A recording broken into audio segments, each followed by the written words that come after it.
long and prosperous. I was going into Toshi Station to pick up some power converters. Lilu Dallas Multipass. Shut up and take my money. I grab Thar's hammer. What a saving. What a saving. Simply walk into Mordor. X never, ever marks the spot. Winter is coming. You're a wizard, Harry. Stay a while and listen. Hey, old Kermit the Frog. Bow ties are cool. So say we all. Bow ties are cool. This yeah. is a Play on Nerds.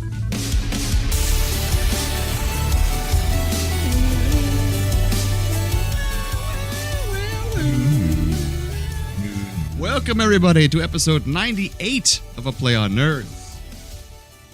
My soundboard is too far away. Or you need longer arms. I do need longer arms.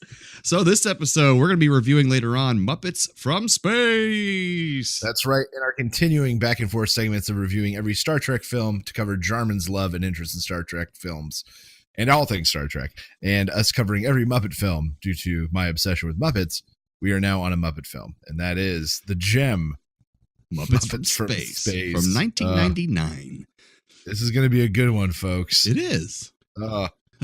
So, what have you been up to since our last episode? It was only like 5 days ago or something, right? I feel like it was pretty good. No, I mean, it was longer than that, but like we're getting back on it. We're going to treat our fans. That's right. So nothing much. I had Dungeons and Dragons on Sunday. It's good because, you know, the group's really clicking. Nice. Like we're sort of the group we've always meant to be, but in like a month's time, it's gonna all fall apart and get screwed up because our barbarian Wotan is having his second son. Oh no!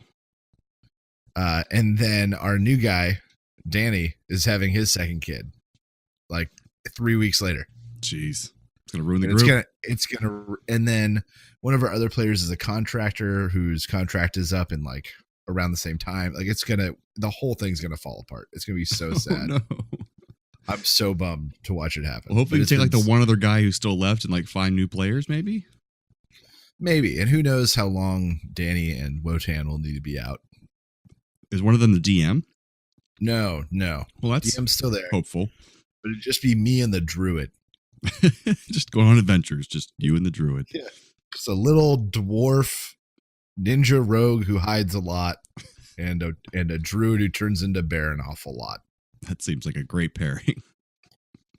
And of course, ladies and gentlemen, my cat has decided to wait just until the moment when I push record on the podcast to start scratching at the door. And I can't let the cat in because there's glass on the floor that I haven't cleaned up yet because the cat knocked over a framed picture with glass, and there's glass all over the floor. So I can't. Live show. So you might hear scratching at the door. That is my cat who's being very obnoxious right now. Hi, Bones. Fucking cat. So what have you been up to? Oh, by the way, I'm Jarman and that's Steve. We didn't say that. Oh yeah, earlier. we're the co-hosts here to co-host the mo-host out of this. Absolutely. This live recorded show, anything can happen. Crazy talk. So last week, I did go to a bachelor party in St. Augustine for my friend. Oh, that's right. St. Augustine, for those who don't know, mentioned last time, is basically like a historic town in Florida. It's like one of the oldest cities, or not cities, but towns in Florida. Has a big fort there. A lot of battles were fought between the Spanish and others in Florida. Others. I think the French, maybe. All those tours, and I don't remember shit. Jarman the scholar. So we had dinner, went on a ghost tour, and I used to love ghost tours. A ghost tour? Where was this ghost tour? In St. Augustine. But like, was it a historic house, or what were you? Oh, so they tore around the whole city because it's not very big, so you could like basically walk around most of downtown area in one or 2 hours. And I used to love ghost tours in every city because it gives you a little bit of the real history, and then some fun legends and stories on top of it that are kind of neat. But generally, it's a good storyteller. They tell you about the town, you learn something, but you also have a good time and get a little spooked out from places that are creepy and stuff. But The last 3 ghost tours I've been on have been utter shit. Or as I say across the pond, utter shite. But it's been really bad. They've been like really bad storyteller. One chick we had last time in St. Augustine, she was like, so this is totally a house where bad things happened and people died. And my friend was Snapchatted here and she might have seen some orbs. I was like, oh my God, this is terrible. So at least this time we had a guy who lived there for like 50 years and he's told some interesting stories, but it just wasn't captivating enough. And so we left halfway through. He's like, here's one of the historic bars. It has several ghosts in it. He keeps walking and we just went to the bar. Well, I better investigate these ghosts further. Yeah, investigate my glass. So then we went to lots of the bars and hung out and just we played spades back at the hotel afterwards. So it was a good time. Good time. Good. That's what I've been up to since then, besides work. Well, good. So does that take us to some nerdy news? I think it does. It's time for Nerdy News.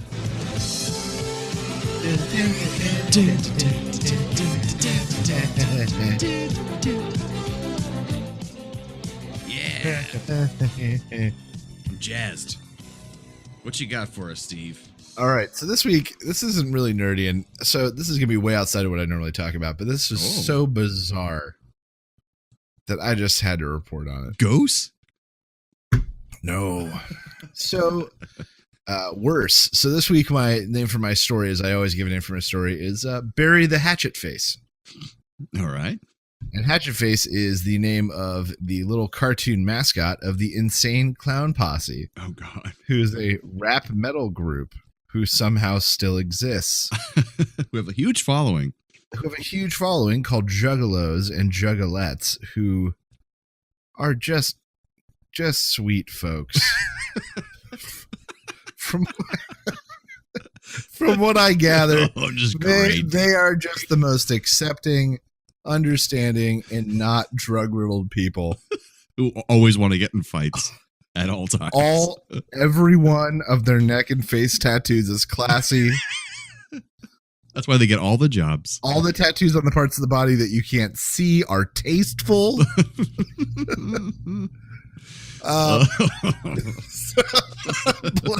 Bless their heart. Bless their hearts. Okay, so this all started with a Violent J, who's the bigger of the two guys. His name is Violent J? Violent J is his persona. Oh. It's right in the name, folks. So Violent J has a teenage daughter who is a furry. What? Let's just start with this. Start with this. It's not a giant redneck guy? He kind of is, but he also wears makeup, like clown makeup, for a living. I thought you said it was a little girl. Yeah, well, it's his daughter. Oh, his daughter. Okay, sorry. His daughter is a furry. Gotcha. So they have now started a YouTube channel called Snake Busters, where they review low-quality furry costumes and paraphernalia, and then yell at the distributors and makers of this paraphernalia. Right. This is where this all started. So I watched this video. It is ridiculous. It is so ridiculous. I really recommend you check it out. Snake Busters. It's insane to realize this is someone's reality. But in the video, they mentioned no less than like 6 or 8 times how Violent J is broke. The dad. And they brought it up over and over to the point where it was exhaustive. And I had to look it up. And the reason that he's broke is because they just fought a very costly legal battle against the FBI and lost. The FBI. So the FBI, as of 2013 or 2014, had labeled Juggalos as a loosely organized hybrid gang. Wow. Because 4 states already have laws and regulations and stuff in place that define them as a criminal gang. Wow. And so because of this, the two guys said that they were going to meet and greets where over and over again they were hearing stories about people who lost their custody of their kids or received bigger prison sentences or lost jobs or refused military because of either they had a ICP tattoo or they were wearing an insignia on their clothes. And so they took this lawsuit up and it got thrown out. It got thrown out. And then they appealed, and then the appeal got thrown out. Damn. So they lost. They lost hard. So you're allowed to discriminate against ICP people now legally. Well, because they are defined as a gang. Yes. Right. And so they're terrible. It was just insane that I had no idea any of this was going on. And then to find out that one of them has a daughter who is a furry was just too much to not report on. You had to report on this. High quality reporting. I had to report on this. I dug deep on the internet to find this. Well, I believe it's Vice that has a great like mini documentary on the Insane Clown Posse and more about Juggalos. and how it came about and who they are and what kind of people they are. And it's fascinating. Wow. It's basically a group of white rappers that are in clown makeup, and somehow they Yeah, that's have it. a huge cult following. And they drink a lot of Faygo. I know that. Is that like a cheap off-brand Coke? Yes, it's like the cheapest, most off-brandest of Cokes. But it's like grape and orange. I don't even know if they do cola flavor. Oh, I did have Faygo before. Yeah, they had it at Yeah. Costco once on sale, so I got it for my party. It's just I see it in Pittsburgh when I'm there to visit my parents. Faygo. So what's your nerdy news story? What a strange story. It was so weird. So I have a bunch of little tidbits that came out from SDCC, San Diego Comic-Con. Some of the stuff you guys might have already heard, but episode 9 of Star Wars will feature footage of Carrie Fisher from episode 8 that was filmed but not used. So he got permission from her family and her estate to use footage that she already filmed, and kind of he's going to jury rig it in a way that makes it so it's part of the new story. See, I heard that it was from footage from A New Hope. Oh no, I Not never A heard that. New Hope. Not New Hope. The Force Awakens. Force Awakens. I'm crazy. Oh, you might be right because he was saying from my film, so that was the first film. I guess they never used it, so that makes sense. Yeah. So it's from Force Awakens. Ignore me about New Hope. I'm crazy and Gotcha. tired. And then Billy D. Williams will also be in the film as Lando. I think we might have covered that before. They might have Well, already announced what have we that. here? That's right. What have we here? Our fat Disney chick. So another news: the next Wonder Woman will be set in 1984, and it's already started filming. The weird part is that it's got Chris Pine in it, even though he died in the last film, and also he'd be like 70 years old if he lived to 1984. Because I don't know. They did the same thing with Agent Carter, but if he died, I mean, that's pretty Right. definitive. But I mean, like the first one took place in World War One, so he'd be like in 1984 if he aged Like in normally. his mid to late 80s. Right. So in the previews, though, you see him. There's like a film preview. Yep. There's like pictures, stills, and he's the same age as he is now. So it's like, what the hell? But it looks pretty cool though, because set in '84, a lot of '80s costumes and music and stuff. So with her fighting people, that's kind of neat. So also my big news is that Chris Hardwick is returning to Talking Dead after AMC has done a investigation into the allegations against him by his ex-girlfriend, Chloe Dykstra. All of his ex-girlfriends, since her announced her claims against him have come out to support Chris Hardwick and say, this is not the person we know. I dated him for years. He was never like that. So basically they've kind of pushed it towards the era that she was either exaggerating or she overblown her claims. So I hope that she was just overblowing her claims and she was not actually abused, because for her own sake. But it's kind of shitty if she did that, if she kind of made this shit up about him. But I'm hoping he's a good guy and that it's just true, and all his girlfriends support him. So I'm going to believe them, and his current wife says he's amazing. So he's coming back to TV. I'm excited. All right. Well, good. And in big news, water was discovered on Mars.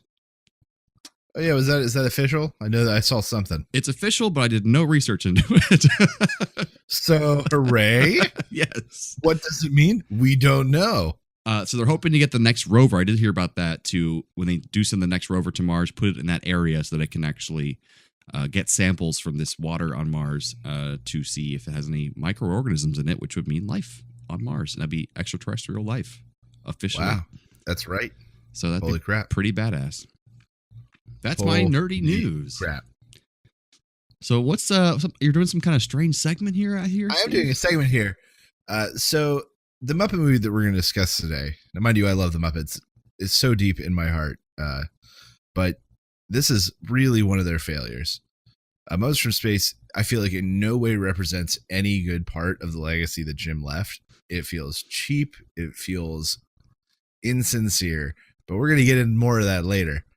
But because it's a failure, I want to talk about some other failures in this segment that I'm going to call Hit a Charm. Fail. Nice. So I'm going to talk about some failed products from over the years that some of them I'd heard of, but some of them I've never even knew existed. I'm sure there's lots of them. So let's start with Pepsi AM. This was a drink targeted at the morning cola drinker. That's kind of me, actually. I like getting up and getting a soda immediately. It was clear. I think it had a slightly higher caffeine content, Nice. but it failed miserably. And they tried it again with Crystal Pepsi, which also failed. I guess Crystal Pepsi was just kind of marketed for all day use, though. The McDonald's Arch Deluxe, which was a higher quality McDonald's burger, because they were trying to capture a demographic that they referred to as urban sophisticate. They spent $100 million developing and doing the ad campaign for it, and it destroyed them. God, when was that? I don't even remember that happening. I feel like late 70s, early 80s. Gotcha. Cosmopolitan magazine yogurt. That happened. It's horrible. Mobile ESPN, which was the shittiest flip phone you can imagine that only has the ESPN app installed. That's terrible. That's what it was. It was supposedly like a phone for the ultimate sports fan. E.T. for the Atari. Oh, yes. It's got a They documentary about slapped that. it together in 5 weeks. They made 4 million cartridges, despite the fact that only 2 million Ataris had been sold. I didn't realize that. Yeah. That's so stupid. Mind you, which was still an incredible amount. Like 2 Sure. million units was incredible, but 4 million was insane. And then they ended up having 2.5 million of them returned. Did you hear about that? They found them in like a big dumpster, like this whole batch down of in them? Mexico. Yeah. They used a giant landfill in Mexico. It's crazy. Segways, which were supposed to like revolutionize the individual travel and like day to day, and now they're just relegated to like Cleveland and Pittsburgh waterfront tours. I mean, they're pretty much every city I've been to now has Segway tours. I think they haven't been a complete failure, but they're not nearly where they hoped. But they are only used to give tour. Like there's no Right. real practical. And like mall cops have them sometimes. Yep. The laser disc, because every elementary school library had one. Hey, some people still collect laser discs. Are you one? Are you bent out of shape right now? No, the Sean Vanderloo, our fan and also fellow podcaster, he collects some laser Collects discs. laser discs. Sean, what are you doing? He found a player, I think he said, at a garage sale, and so since he got it, he's like, hey, I might as well. So it's kind of fun. Sean, let us know. Do you see a real quality difference? Yeah, I've heard that that's what people boast about with Laserdisc is the quality difference. I heard they were at least better than DVDs. So let's see what else. McDonald's on here a few times. The McDonald's Mighty Wings, Oh God, which was a 5-piece wing that supposedly tasted really good, but after they launched, they ended up with 4 million excess pounds oh God. of Mighty Wings. The McDLT. So it was in a long, like, a longer container that on one half had your hot stuff, so the bun and the burger, and on the other half had your cold stuff, the pickles, the lettuce, the cheese, and the onion, with the idea that you weren't going to eat the burger then. You were going to put it together yourself later and then be able to enjoy all your vegetables real crisp. What? The McDLT. I mean, actually, I don't. No. No. I was gonna try to find it. No. So Thirsty Cat and Thirsty Dog, bottled flavored drinks for your pet, featuring tangy fish for cats and crispy beef for dogs. And then the final one from the makers of your favorite toothpaste, Colgate, comes frozen dinners. Colgate In the early frozen 80s, dinner? Colgate made frozen dinners hoping to expand their market. These brand mixtures don't make any sense. No, a lot of failures, just like the movie that we're about to talk about, Muppets from Space. Fail. All of these sounds apply to what we're about to talk about. All right. So we're about to move on to this. I think a little bit of. Yeah.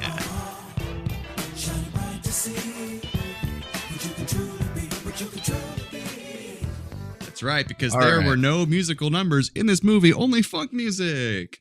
God. All right. So this one is, even with some of the made-for-TV stuff, the only movie that I would put worse than this is Muppet Wizards of Oz, which we will get to. But otherwise, this is probably the worst of all the Muppet stuff that they have to offer. This may be my favorite Muppet movie so far. What, Jarvin? What are you doing to me? I don't know. I liked it. What are you doing to me? It's so bad. There were no dragging music numbers and a story that would start, middle, and end that moved along at a good pace. A lot of funny moments, a lot of dirty jokes. I love Rizzo and Gonzo. You've noticed that trend throughout all these movies. They're my favorite characters. This is so disappointing. This movie focused on Rizzo and Gonzo, and I really like that. Jarman, I don't know if I can deal with you right now. Okay, maybe I'm seeing it through weird eyes, but so tell me what's so bad about it. So, the fact is they didn't establish a Muppet universe that we're living in. So start with that. What do you mean? Which is a big problem for me. So the idea that the Muppets is that they're either playing characters in a film, like they themselves are themselves playing characters. Does that make sense? So if you remember in Great Muppet Caper, they break the fourth wall and he's like, Piggy, you're overacting. Mm-hmm. I am not. They are actors in that film. The Muppet movie is they made a movie about how they met. Great Muppet Caper is they are these weirdos living amongst the regular human world. They're reporters, they're given a background. And this one is just the Muppets are in a house. Oh, okay, so it's going against some canon that like longtime fans all have. Not even canon, just establishing something.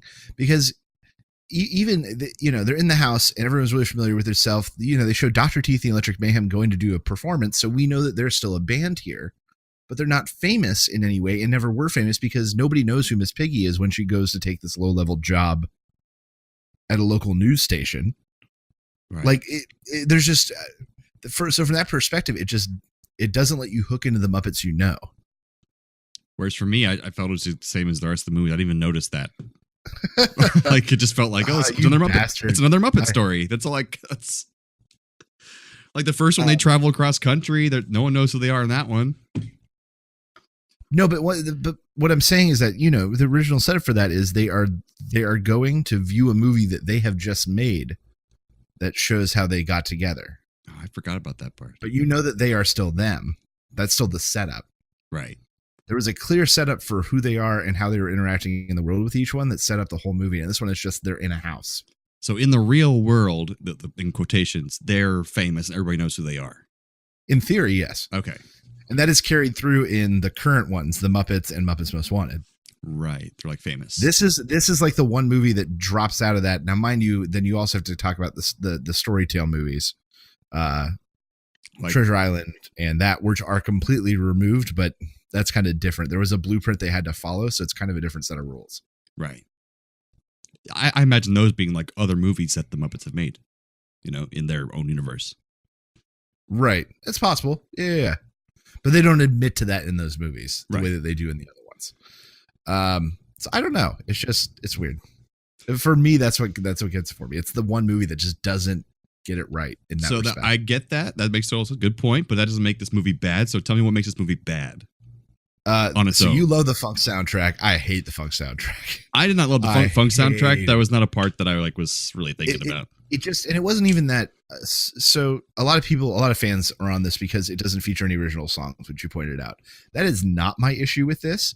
My issue is that they were like, yeah, a space themed alien comedy with Gonzo, who like Muppet's key demographic is like 30 to 50-year-old white people. You know what we should do? Funk music. Like, that was a weird choice. Sat and was like, yeah, that's the target audience.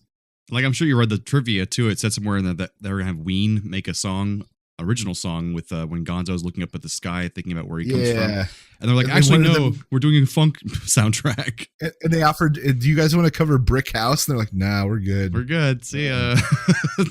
So that was a weird choice. I agree. But now, mind you, I don't hate all parts of this movie. You're right. There are some individually funny moments. It's a much darker in some ways and more surreal kind of movie in some of the moments and sadness. It kind of the loneliness it chooses to point out. Right. But overall, it's just a failure. It just is. I had a good time. All right, let's walk through it. So we have Gonzo dreaming about. It opens the movie with him dreaming about being in the time of Noah's Ark, and Noah's collecting all pairs of two of all the different species, and he's trying to get on the boat. And Noah's like, "What the hell are you?" And he's like, "I don't know. I'm a whatever." And he's like, "What's a whatever?" I don't know, but Oscar winner F. Murray Abraham is Noah here. Great absolutely. cameo. But he's not let on the boat. But he comes back and gives him an umbrella, which I thought was hilarious. So he doesn't get to be on the boat. He wakes up terrified, and Rizzo tries to comfort him, but is kicked out the window by accident by Gonzo. I love that. And then starts Brick House. Yeah, for some reason.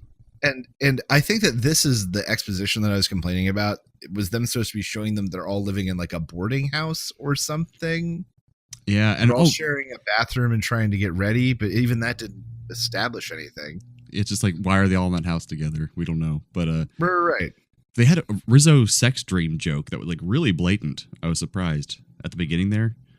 Maybe, I don't remember. It was he does Spice Girls, like Mice Girls, a few times. Well, he's talking to Gonzo about. He's like, I had this dream where this and this and this happened. He's like, oh, like that one dream with you and the little person and the canola oil or something like that. I was like, what? Jesus, that's pretty straightforward.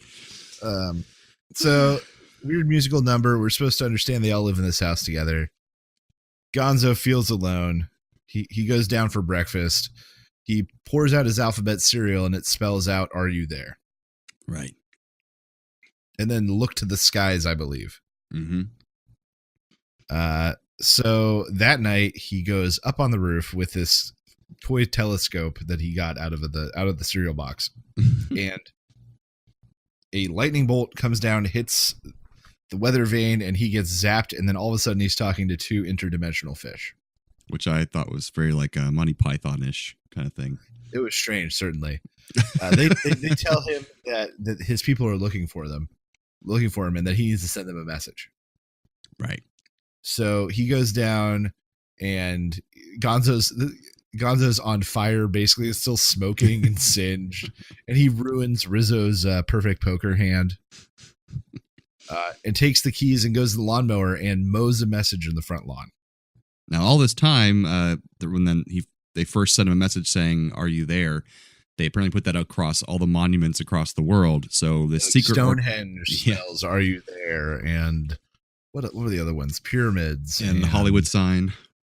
This one says, "Are you 3?" But we think that it's a typographical error. Yeah, I like that one. And Jeffrey Tambor plays the head of this secret organization, Covenant, that's always searching for alien life. But they're right on the edge of being destroyed because the government thinks it's a waste of time. There's a very recognizable general who comes to visit him, character actor, saying to shut him down any minute now unless he finds something. So he's desperate. The one thing I do appreciate about this movie is that Bill Beretta, who was a Muppeteer that was sort of coming into his own kind of during the down period of Henson. So he played a big role on Muppets Tonight. And he'd played like a big role in a couple failed projects, but hadn't really found his spot. And in this one, they put him as Bobo the Bear, who is nice. Jeffrey Tambor's assistant, and honestly, one of the funniest parts of the film. I laughed so hard at his stuff throughout this whole movie. Yeah, he was great. Careful, sir. Step by baby steps. Baby steps, sir. Yeah, like he's and sticking his nose in the cell later on. He's also Pepe, the King Prawn. Oh, is he? Yes, I love that character. Yeah. I'm not a shrimp. I'm a King Prawn, okay? Okay. Okay, Mike. And he got featured more on the other side. And so that's honestly one of the most enjoyable parts is that he finally got a chance to do some stuff. Now, is it they featured him because they couldn't feature the other characters that were the puppeteers who just passed away?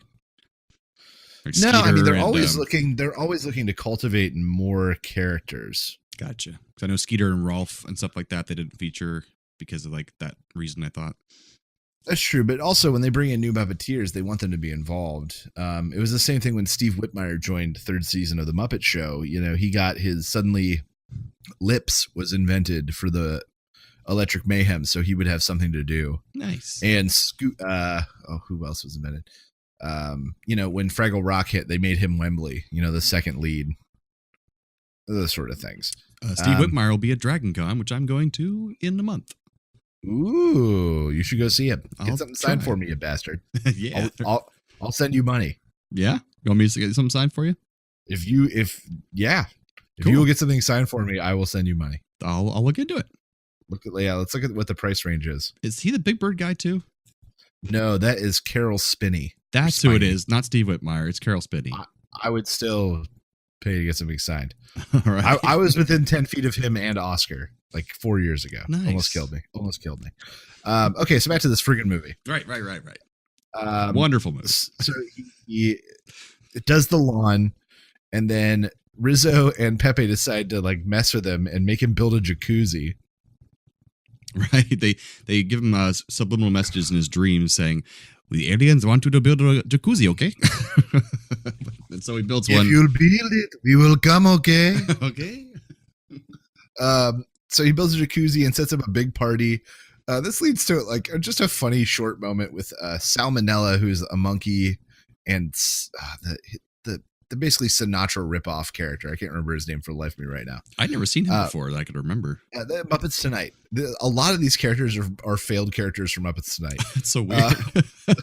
But you know that he's got a party set up for his alien family who's coming to get him, and he's got a cake, and Salmonella the monkey cuts a piece of the cake, and then Gonzo comes over and goes, "Oh my God, who cut the cake?" And Sal goes, "Who cut the cake? Oh, that's a terrible Who thing would to do do." that? He goes, "Where's the cannolis?" He said that first. Oh, that's cute. So the aliens don't show up. Right. So he goes to see Dr. Bunsen Honeydew, I believe, Mm-hmm. who puts a thing on his head where he hears a radio station. He hears a TV voice saying, "Come to our studio downtown." He thinks it's a message from the aliens, so he immediately heads downtown To the studio where Miss Piggy had been telling them that she was working as a journalist or an anchor on TV, but really she was just getting coffee for the anchor, played by Groundhog Day fame. What's her name? Oh God, I don't know. Oh God, I love her. She's so sweet looking all the time. Live, German, live. It's not Mary Steenburgen. They do have similar roles. You're right, but it's not Mary Steenburgen. Oh God, I gotta look it up. Keep talking. I'm talking too while I look it up. Wow, Andy McDowell. Andy McDowell Of Michael fame. Of Michael and Multiplicity. Crisis averted. Oh God. Oh my God. What were we gonna do? Groundhog's Day was a good movie. Yes, I love Groundhog's Day. We should talk about that instead. No. Keep on trucking. So anyway, we're at the agency, and also Rob Schneider is like the producer there. He has a fun role there. We're just kind of being silly and making the show go on because. So Gonzo shows up, says he's an alien. Now the government knows where he is. They send agents. Right. To the studio to go capture him. They capture him, take him to Covnet Lab, where Jeffrey Tambor threatens him. Whoa. Before you go forward, there's a weird line, a couple weird parts here before that goes. First, Gonzo does a very thinly veiled like metaphor towards homosexuality to Kermit. He's like, you don't have to know, Kermit. I've always had alien-like tendencies. This is just me being really who I want to be. That's pretty good. And then the weird, recognizable actor playing one of the agents who fights Miss Piggy, and he's from the Dead Poet Society. Yeah, and he apparently likes being hit and beaten up and stuff. Like even the last moment when she kicks him in the nuts and he falls over, he smiles at the last minute as he falls. Like that was a weird touch. Why was that in this movie? But yeah, he likes being beaten up by Miss Piggy. Okay, so now we're at the agency where they've captured Gonzo.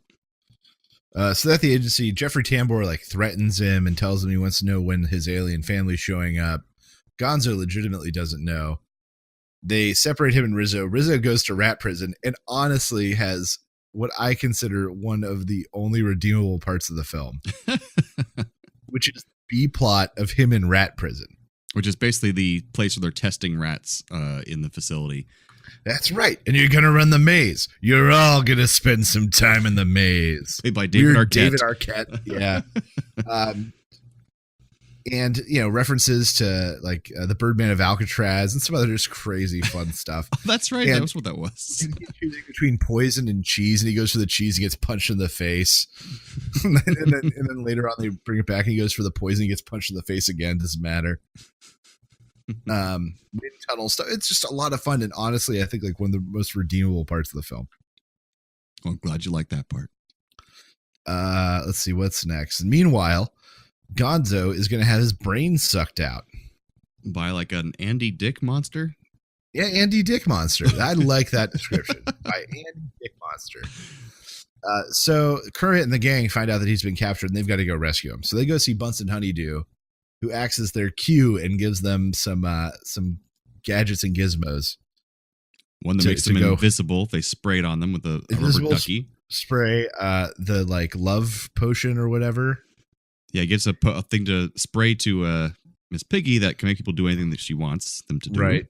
And then scotch tape. And also a door in a jar. In a jar.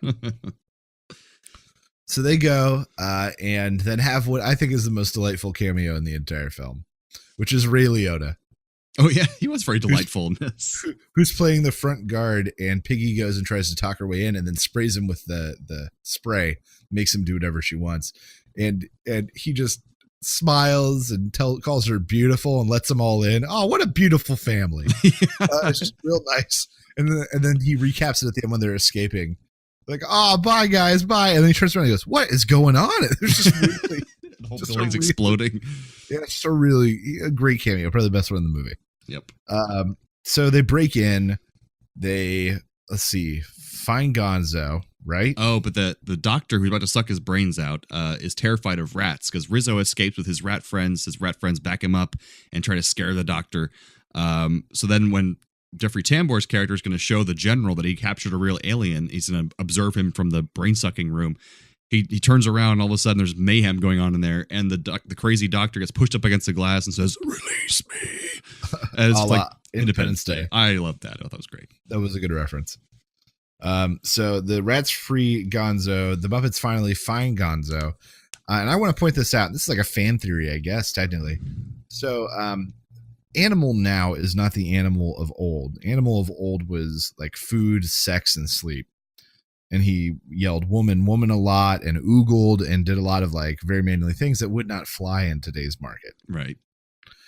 And this movie kind of marks the very end of that. Transition. The transition. And it's because of Kathy Griffin. Yep. He felt what it was to be like, I don't know, used maybe, or like pursued. And maybe he didn't like how that felt.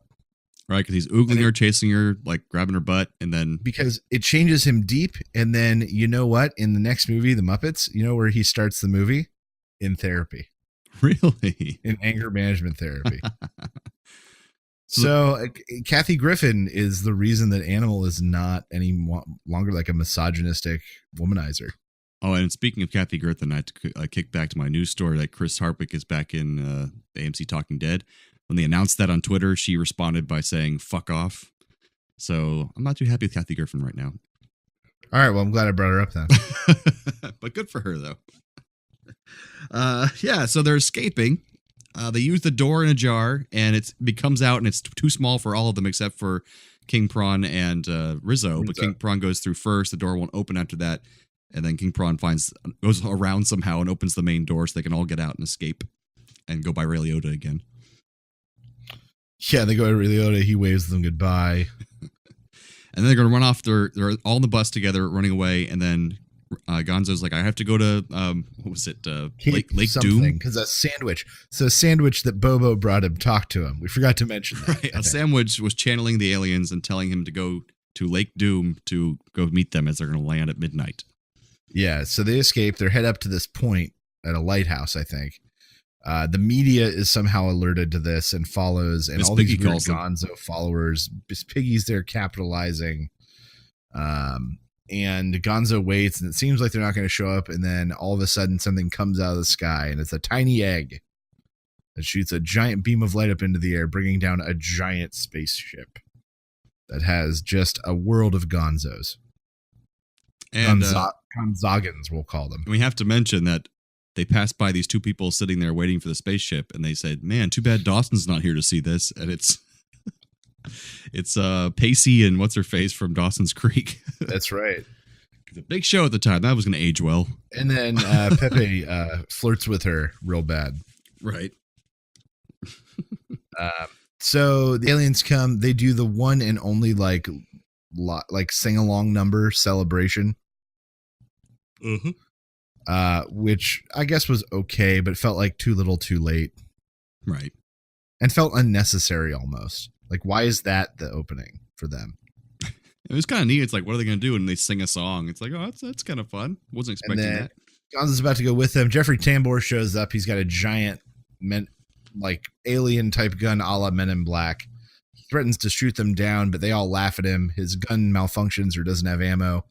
And then they honor him with a cape and say that he will be the ambassador to Earth, and his name is now Zongo. He loves it. Zongo.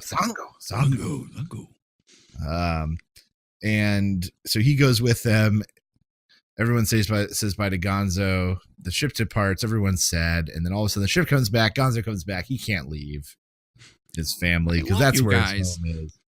The aliens say that's fine, despite the fact that who knows where they're from, how far they traveled. How is Gonzo actually okay with this? There's a lot of questions. There's a lot of questions. Wouldn't he want some way to contact them and just talk to them at least? Right. Or anything. Yeah. So no, Jeffrey Tambor does go off with them, and then they all live happily ever after, I guess.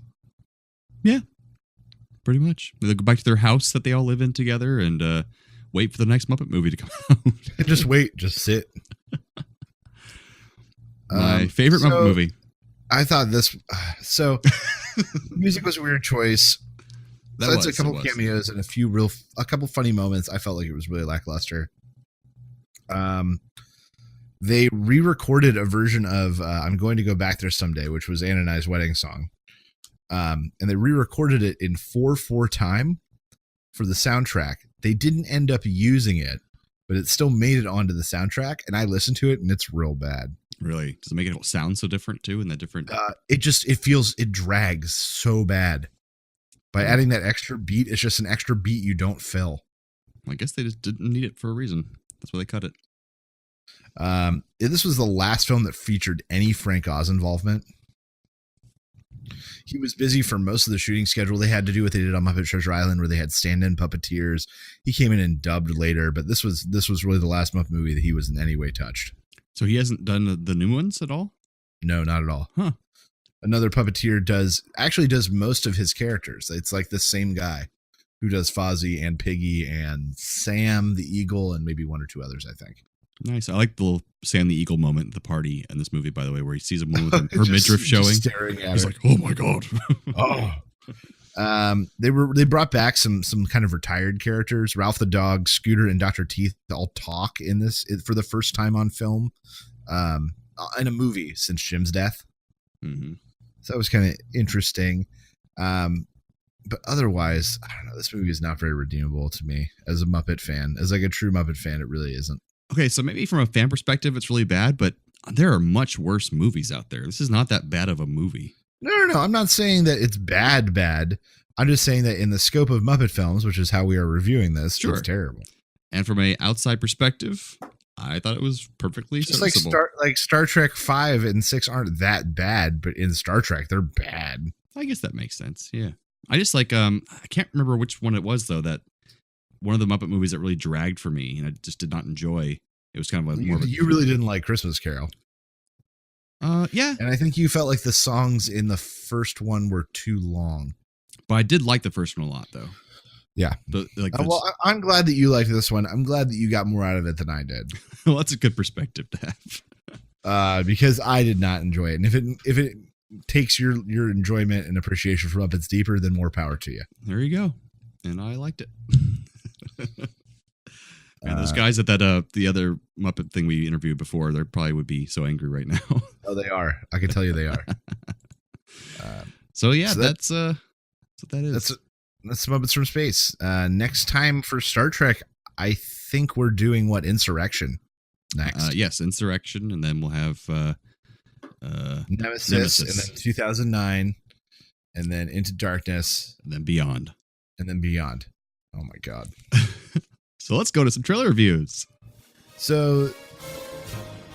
Here at A Play on Nerds, we have spent years refining our exclusive trailer rating system. At the low end of the scale, we have Don't Waste a Match. Burn it. Burn it now. Ignore me. Burn it. Burn it. Waste a single match. Nope, burn it. Burn it. Fahrenheit 451 style. And second from the bottom, we have We'll See. We took care of that. Maybe the trailer was too short. Maybe it was cut oddly. Or maybe we don't know what the hell we just watched. We'll see. Up next, we have Give It a Buck. Whether you hit a red box, a dollar movie theater in the bad part of town, or a cheap online rental, give this movie a buck and enjoy it without breaking the bank. And at the top of our rating system, we have Shut Up and Take My Money. The wallets have been charmed out of our pockets, and we are ready to make our hard-earned cash disappear. And that's our patent-pending trailer rating system for A Play on Nerds. All right. So this is a special version of trailer reviews because we have San Diego Comic-Con that just happened. SDCC 2018 just went down, and with it came a wave of previews, trailers, and announcements of things that we and other nerds are excited for. Absolutely. And to make it easy for you guys, we are going to post a link in the episode description from vulture.com. It does a great rundown of all the trailers there. That's where we're getting most of our lineup from, and so it makes it really easy for you. Who we used last year for our similar roundup. Yeah, it's really nice. And so there's 5 big movie releases, and we have little shortened versions of some of those that we were going to listen to. I think first one we have is Glass. Ooh. Let's take a listen. It's amazing to meet you. It is simply extraordinary. Maybe this will all make sense if I explain who I am. My name is Dr. Ellie Staple, and I'm a psychiatrist. My work concerns a particular type of delusion of grandeur. It's a growing field. I specialize in those individuals who believe they are superheroes.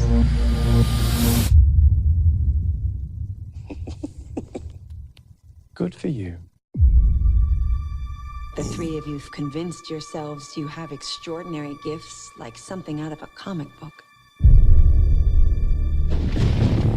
David Dunn, the only person to survive that train wreck all those years ago. What do? I'm in security. You think you have superpowers. It's a feeling. Vision. I have to touch them. You believe you are a protector. My name is Patricia. I have no question there are 24 identities I'm Mary Reynolds. Por favor, senora. We almost got you, bro. that live in that body with you. The beast is coming any minute now for you guys. But what I am questioning is your belief that you are something more than human. And yet, it is true. My bones break easily. I've had 94 breaks in my life. But you have an extraordinary IQ. This is not a cartoon. This is the real world. No way. And yet, some of us still don't die with bullets. Some of us can still bend steel. I've been waiting for the world to see that we exist. May I meet the beast? I hope for your sake that he likes you. That sounds like the bad guys teaming up. A lot of people are going to die. Don't do this. Are you ready? What do we call you, sir? First name, Mr. Last name, Glass. I couldn't cut much out of that. There was a lot of dialogue in that one. Yeah, it had a good narrative throughout. It did, unlike just a bunch of flash teases. But so basically, if you guys don't already know, it's kind of the sequel to both Unbreakable and Split, put in the same universe from M. Night Shyamalan. With the idea that all of these characters are actually superheroes or villains or whatever this world's version is of that. And they've all been confined in a mental institution where bringing them together causes the biggest harm possible. Right. And it looks well made. I'm so excited. Like I have not been legitimately excited for an M. Night Shyamalan project in probably 15 years. Like realistically. You saw Split, right? I did, but I didn't know about that. Like I didn't have any. Right, came out of nowhere. Well, not only that, like I've come to expect so little from that man that the fact that it was good was like a surprise. But I haven't anticipated anything from him the way I used to. Right. Like I remember after what was it? Six Sets came out. It was what's his next movie going to be? And then what was that? Signs. Then I like. And Signs. Then everyone's like, Signs is pretty good. Yeah. Okay. What's this? And there was always this hype, and I feel like that just hasn't been Lady of the Water, and then there was about about a decade that hasn't really existed. Yeah, his movies like got progressively worse and worse and worse until The Happening, and they're like, nope, we're done. But this is the first one where I saw Split, I loved it, and I've been anticipating it. Nice. I feel the same way. So if you could, you'd be a shove and take my money. Shove and take my money, absolutely. I'd say give it a buck for me so far, but I really did love Unbreakable a lot, so it might be a shove and take my money. And you just maybe not sold on Split. Yeah, Split was good, but it's like I don't know if they kind of force these universes together. It didn't seem like it was that natural of a fit, but it'll be interesting. Yeah. What? No. Sorry, that was my Happening clip. That was too late. All right. So what's our next movie? All right, so next one we got is Aquaman. My father was a lighthouse keeper. My mother was a queen. But life is a way of bringing people together. We could unite our worlds one day. Check it out. Arthur is talking to the fish.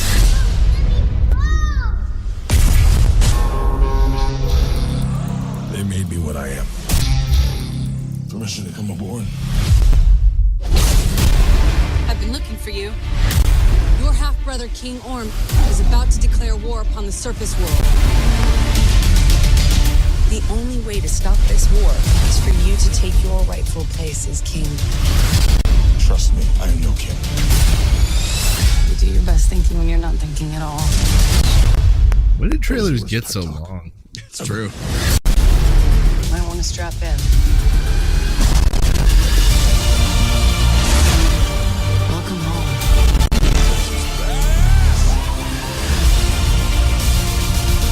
My brother has come from the surface. Challenge me for the throne. I call it an ass whooping. I'm no leader. I came because I had no choice. I came to save my home and the people that I love.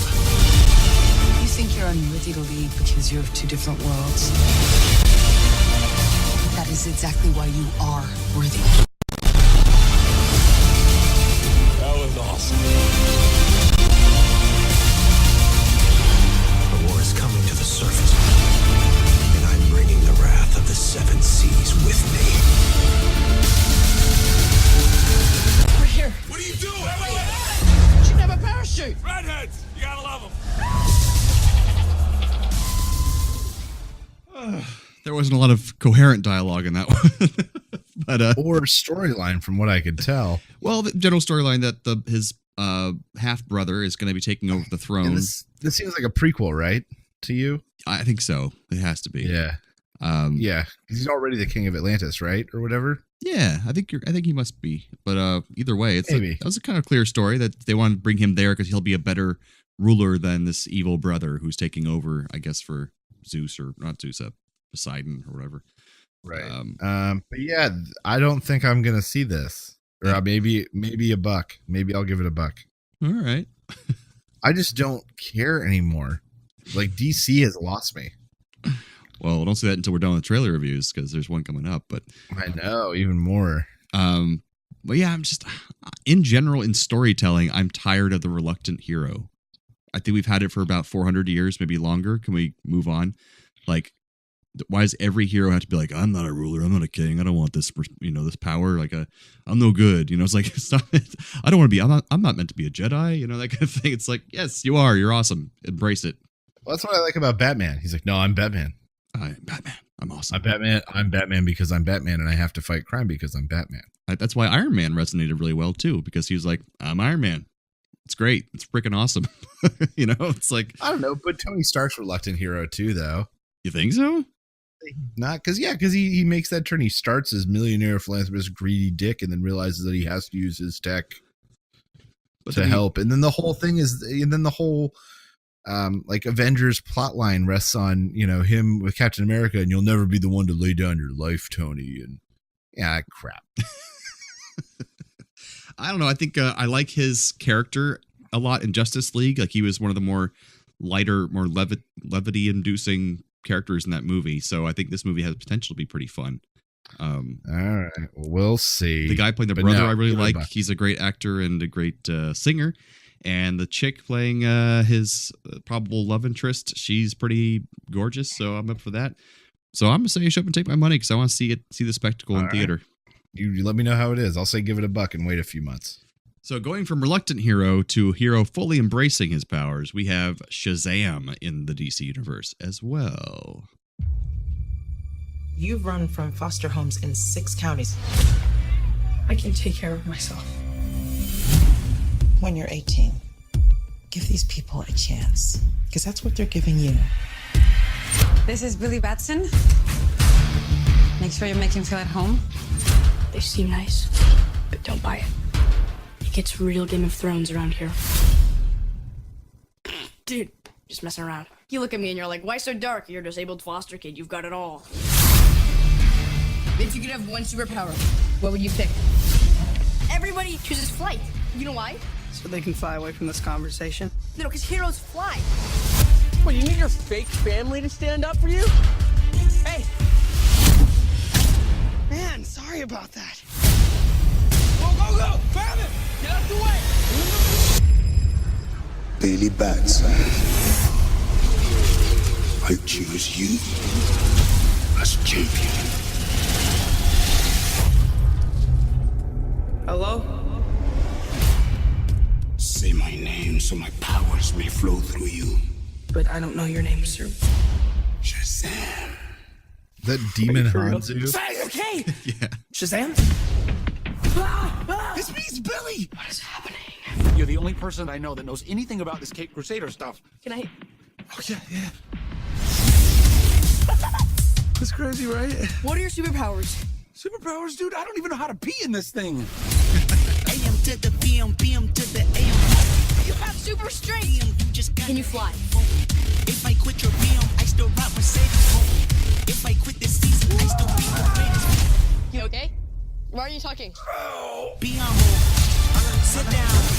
You know, I don't think that's gonna buff out. Your phone's charged. Your phone's charged. The hell?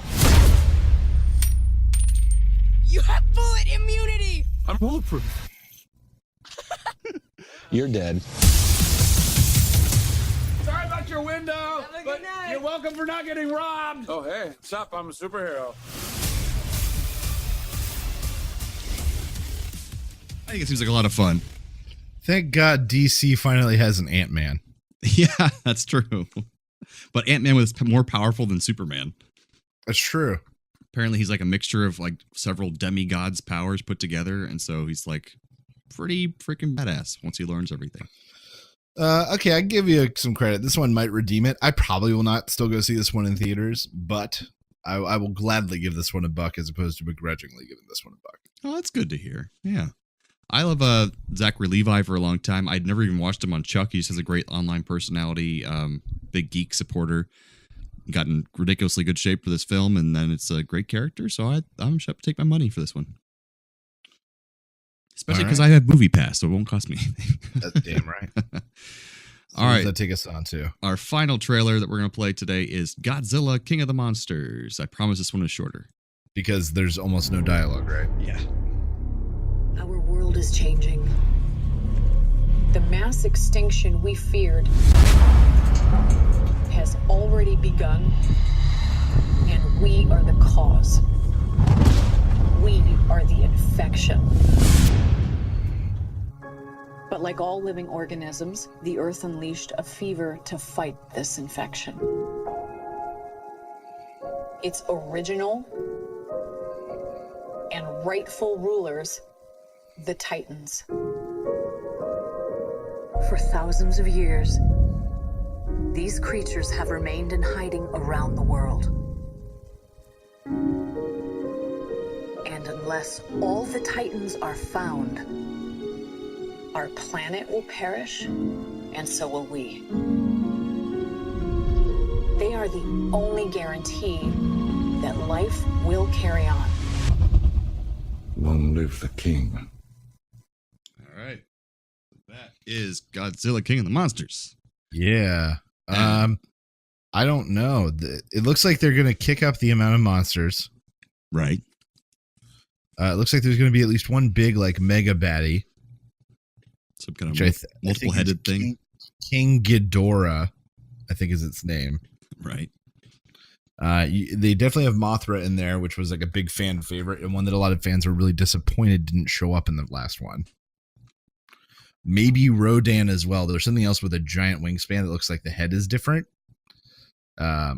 which is just a different monster. So I think they're really kicking out the monsters, which is what people really loved and didn't get enough of in the last one, which is good. They're learning lessons.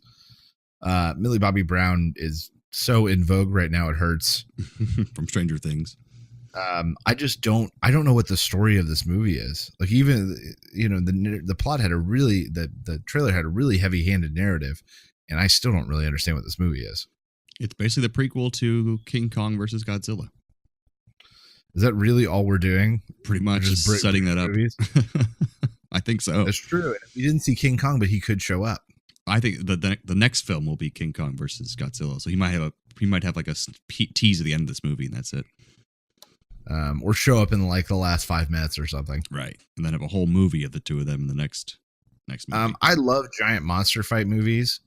I probably will not drag Anna to go see this, but I will definitely watch it at home when I can. So give it a buck. Most of these are give it a buck because I've got to be much more choosy about my movies now. Right. And I put Burn It. Wow. Jarman, I think you've given out 6, maybe 7 Burnits in the history of the 4 show. years. Just because I have to stick to my guns, just like I did with Pacific Rim, where I'm just like, I don't care about these giant monster films anymore, and I'm done with it. Fair enough. Some people are tired of superhero movies. I'm just done with the big monster things. Yep. Oh, I love big monster things. I don't know if I'll ever be done with them. That's fine. And the other trailer we had was Fantastic Beasts: The Crimes of Grindelwald. We've already talked about a previous trailer of that, so we're going to play that again.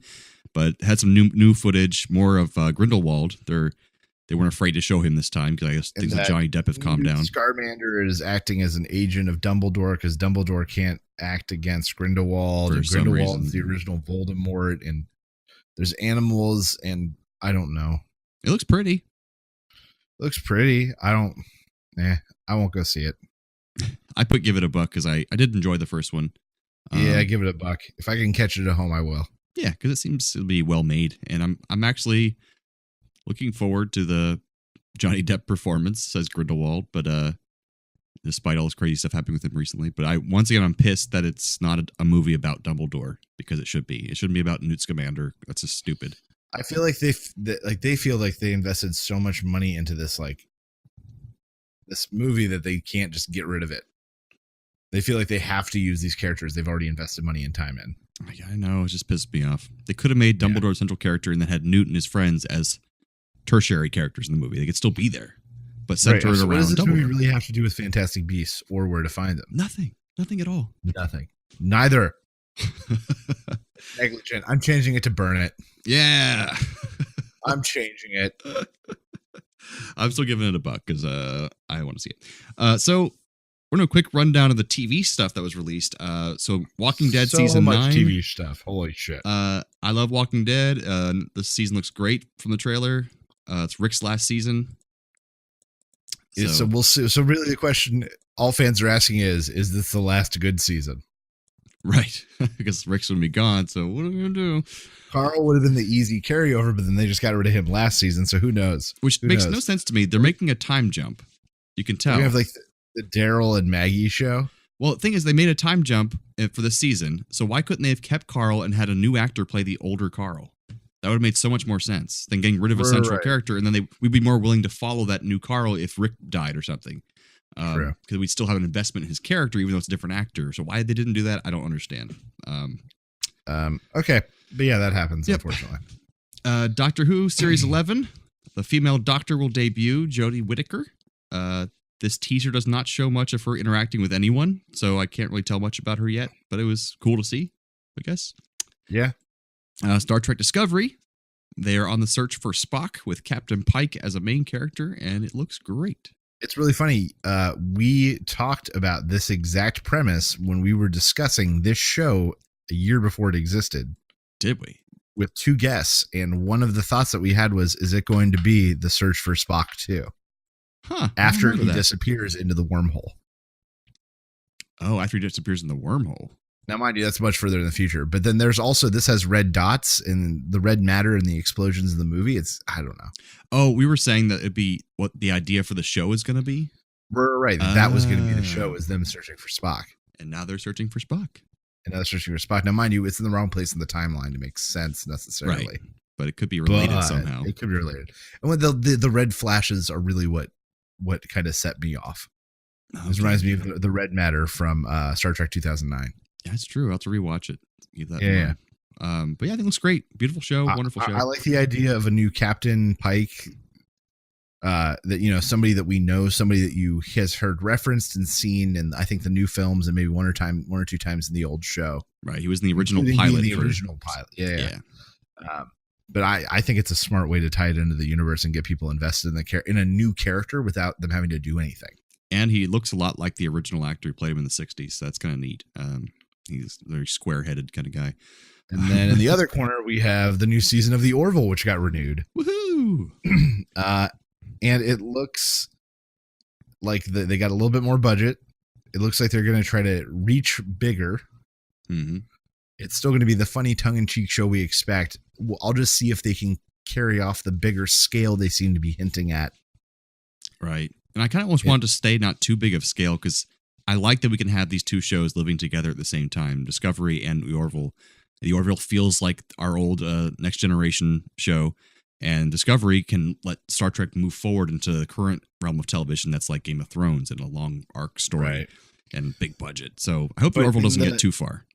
I don't know. But in the last season, a lot of their adventures were more hapless or inadvertent. And this one seems to be like, nah, we're discovering a new species. Oh, we get there. There's something we don't expect. We're under attack. The stakes seem higher. Right. And I hope that continues to work with their tongue-in-cheek, more lighthearted attitude that's gotten them this far. It's a delicate balance. It is. Then we have The Man in the High Castle, which I watch. I don't think Steven watched that show, do you? Nope. No, it's a really well-made show. The problem is they revealed the big mystery at the end of the last season, so I'm curious to see how they deal with it in the next season, but it's a fantastic show. It's really well made. Then Better Call Saul. Do you watch that one? Nope. Great show. Nothing happens in that show, barely at all. Nothing moves forward. Nothing really changes, but it's still like Seinfeld. But it's captivating to watch every time. It's so good. I don't know how it is, but it is. Fear the Walking Dead.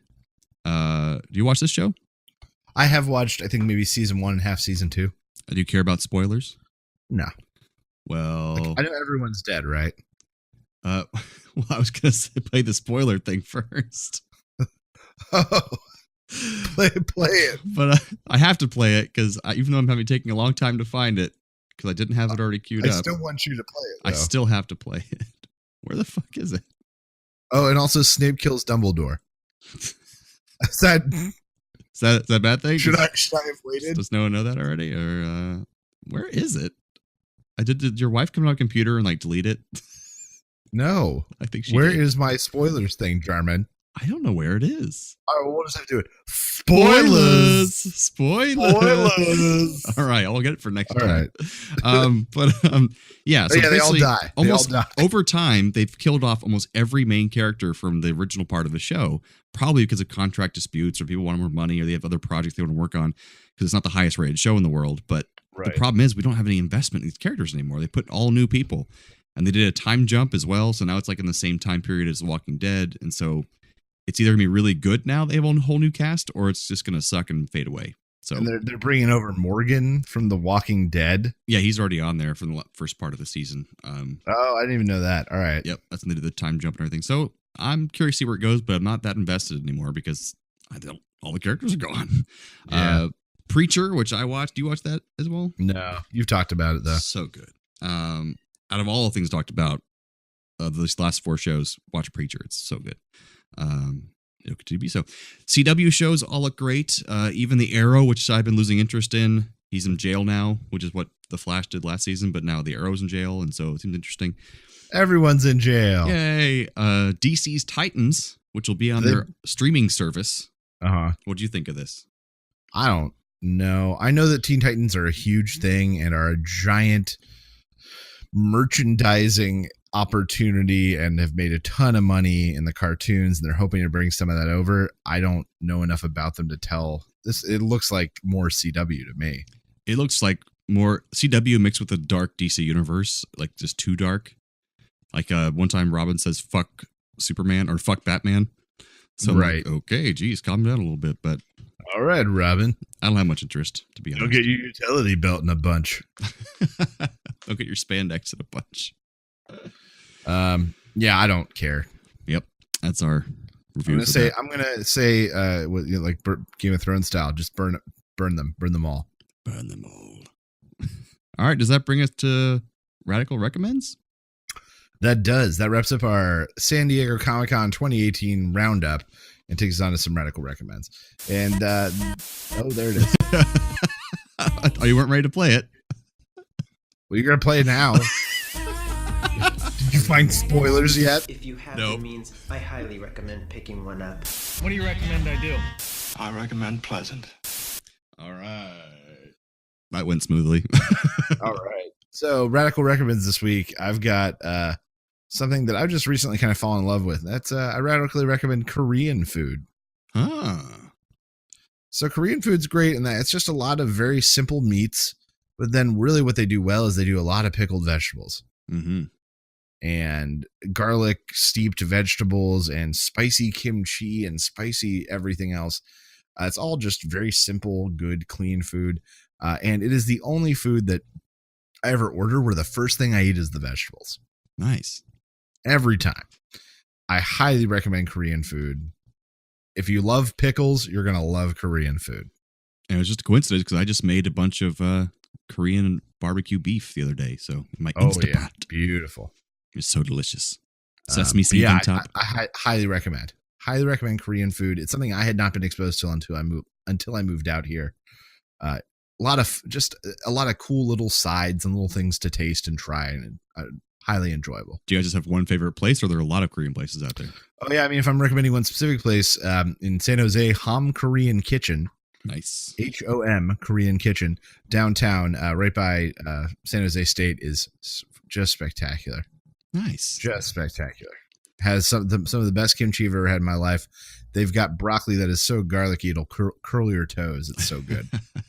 Yeah, I often will find a cool burger joints. They'll have like a Korean burger and it has like the pickled vegetables on the burger, and it's really good. Oh yeah, highly recommend. So what's your radical recommend? I also do not have like a pop culture one, but I have like a beard trimmer. Every guy out there who grows a significant amount of facial hair, who doesn't just have patches that they shave off every time. Not talking about anybody particular here. But get a beard trimmer. It's changed my life. Kate got it me for my last birthday, I believe, but it's just using it now. It's just makes a huge difference. So instead of waiting for my facial hair to grow out to like a little bit of stubble and then just shaving it off again, I can now keep like a permanent stubble. That's so popular right now, having like a permanent stubble, and just long enough where it's soft and not like hurts anyone's skin. If you're rubbing against your girlfriend or boyfriend's skin, it won't hurt their skin. But also you can get one with detachable heads, because then you can use one to make beautiful lines on your face instead of having scraggles everywhere. It looks so much different. It frames your face when you actually just use it to make lines in your facial hair, whether you have a beard or just stubble. Make it so it's clean, and it makes a huge difference. The other big part is it has a ear and nose hair trimmer attachment, which has been wonderful, because as I gotten older, my nose would itch constantly because hairs in my nose were tickling the sides of my nose, and I constantly be rubbing my nose and looking really weird like I'm a coke addict. So it's made a huge difference of cutting those out. Plus, people can see them eventually if they grow out long enough. You see your nose or ear hairs. I luckily don't have ear hairs yet. That's more of like an older person thing, but thank God, it'll come around eventually, I'm sure. So yeah, I recommend get a good beard trimmer with detachable heads that you can charge, and it's super worth it. And it makes the slightest bit of difference, but makes a big difference in the end. Oh, I've got another radical recommend. Go for it. I thought about it when you said something about hygiene. So it's a as seen on TV thing. So this is extra shocking that I'm about to radically recommend it. I can't remember the name of the product. It's ridiculous. It looks like a rubberized drill bit that you put in your ear and spin around. Yikes. But really what it does, it's nice and soft. It's soft rubber. It looks kind of like a drill bit in that it's a corkscrew. You put it in your ear and you spin it, and it literally like corkscrews the gunk out of your ear. Yikes. It is spectacular. Did it work? I get so much stuff out of my ears. Interesting. And as somebody who has issues with my ears and has had to go to see specialists and stuff before, it is, I've got to say, it's spectacular. Nice. So you get as long as you don't overdo it, it's great. Does it make like a suction and then like pull everything out that way kind of thing? No. So think like a drill bit. Mm-hmm. And when it drills, it pulls out the little bits it's drilling. How long is it? Spits them out. I don't know. 1/2 inch, 3/4 of an inch. Interesting. So now, mind you, the thing, it has a handle that you hold and you rotate, but the little head that actually goes in your ear is pretty small. So it's not electric, like it's like in your ear. No. Okay. You just rotate it, 5 or 6 times, sort of thing. Interesting. I'm gonna look that up. Yeah, I highly recommend it. Check it out. I don't even know what it's called, but gross. It's as seen on TV. It's pretty gross, but it works real good. All right, well, I think that about does it for this episode. We're gonna end on earwax, I think that takes folks. us to our thank you section. No, you son of a bitch. Thanks for nothing, internet. No, we actually had Daniel Hitch and Mike have been retweeting us and stuff like that and liking our posts. So we really appreciate that. And thank you guys. We're trying to do right by you guys now that we're back in action. Right, but no emails or anything like that this time around. But if you guys have any questions for us or want to comment on what we've talked about, that would be awesome. And we'll talk. Or tell us what to talk about. Yeah, absolutely. We'll do take that ideas too. We're coming up on our 100th episode pretty soon, so we're not sure what that's going to be yet, but it's going to be awesome. Yeah, we can guarantee that at least. Exactly. All right. Well, thanks again, guys, for joining us. That's been a very special review of Muppets from Space, an irredeemable pile of crap. Great movie. And San Diego Comic-Con 2018, which had some fun stuff that we are all looking forward to, I'm sure. Until next time, we will keep being your nerdy co-hosts if you guys keep being our nerdy audience. So thanks again, Internet. Stay nerdy, my friends.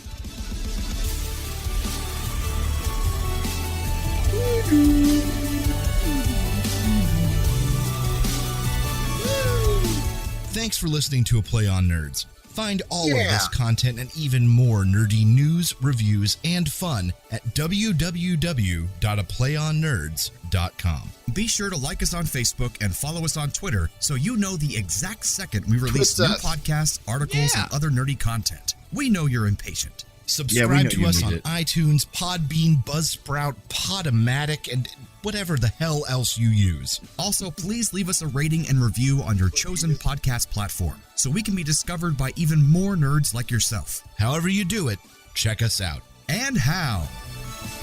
And how. I'm a consumer whore. And how. Test. 1, 2, 3. How about some levels from Steve-O3? Chick, chicken and check, a chick, chicka-charoo. This is Jarman and Steve bringing it to you live 5 days a week here at the AM. Every day. On 103.1, The Jam. You shocked? We're shock jocks. We're going to shock you. Shock you with dicks and fart jokes. Ah, Poppy. What the? So just catch a load of this news story.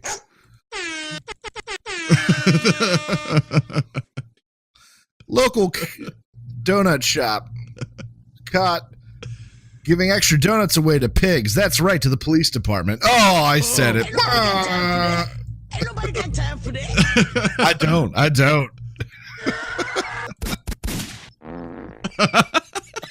That's what it's going to sound like in that donut shop bathroom. Am I right? Oh, you know what I'm saying? Am I right? Oh, I'm just kidding. I love the police for farts.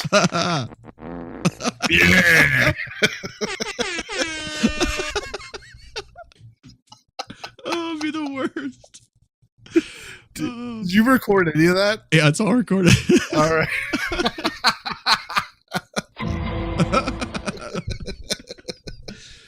Man, having the soundboard back is fun. It is fun. Oh my god! I think we just blew our load. Did we test our levels? Did we get it? Yeah, our levels are good.